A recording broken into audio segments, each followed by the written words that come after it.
Alors c'est un bon point. Je pense que voilà, vous le savez peut-être, on publie un benchmark donc tous les ans qui permet justement de comprendre sur le marché comment finalement quels sont les gros indicateurs de l'expérience digitale.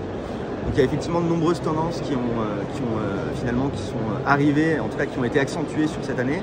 On a par exemple des choses qui sont assez intéressantes, comme par exemple le trafic qui est en train de passer sur le mobile, mais par contre des problématiques qui arrivent, de nouvelles problématiques qui va être ok plus de trafic sur le mobile, mais moins de conversion, par exemple que sur desktop.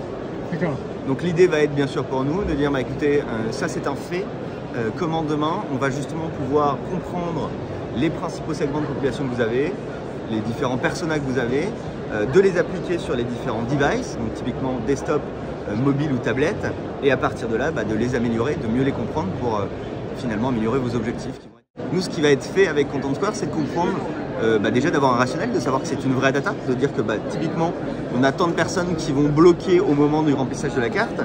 Et ce qu'on va voir, c'est justement qu'est-ce qui amène cette friction. Est-ce que c'est des gens qui voient l'élément, n'ont pas envie de s'embêter à remplir la carte et vont tout de suite partir? Est-ce que c'est des gens qui vont remplir, commencer à remplir, mais malheureusement, c'est pas facile parce que le champ ne se remplit pas comme prévu, parce que on n'arrive pas sur le champ d'après pour remplir tous les éléments de la carte. En fait, on va être capable de comprendre dans le détail comment chaque étape finalement a été vécue par votre visiteur.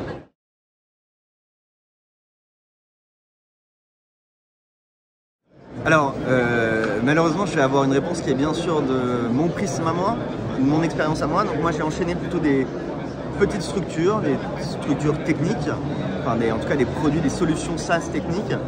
Moi, je pense qu'il y a plusieurs éléments qui vont concourir justement on va dire à l'épanouissement en tout cas d'un collaborateur. Je dirais que le premier et le principal, ça va être, je suis désolé pour l'anglicisme, mais le mindset, en tout cas l'attitude des équipes dans son ensemble.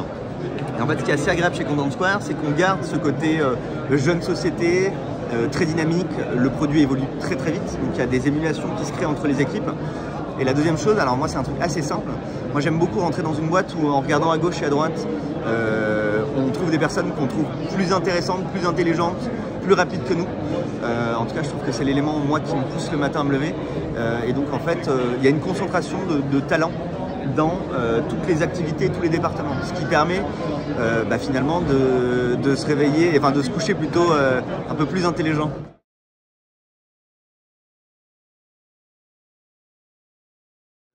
Je pense que, alors j'ai pas envie de donner justement parce qu'on parlait d'avoir de la vraie data et c'est l'objectif de Content Square, donc j'ai pas envie de vous donner les faux chiffres.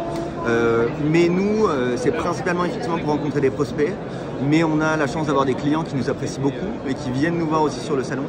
Je sais qu'il y a certains clients à nous, par exemple, qui viennent nous voir pour finaliser un contrat. Je sais qu'il y a des déjeuners qui se font. Donc c'est un mix des deux, mais on est principalement effectivement à la rencontre du marché, à la rencontre des gens qui veulent nous parler.